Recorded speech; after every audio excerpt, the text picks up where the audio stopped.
Let's create a new AI agent for a local supermarket called Growfield. We'll start by giving our agent a name. In this case, we're calling it the Growfield agent. Next, we add a prompt. This is where we guide the agent on how to respond, the tone of voice, and include key details about the company.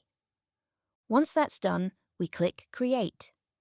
Now we connect the agent to the company's website, which is growfield.com.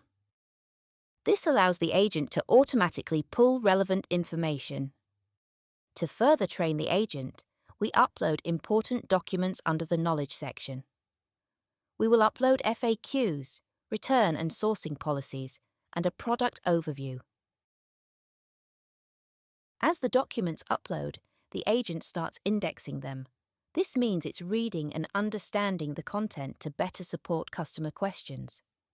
Now, let's test the Growfield agent. I want to know the store's opening hours.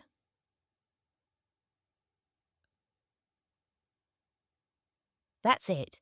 In just a few steps, we've created a smart, fully trained agent that's ready to assist customers with accurate, on-brand responses.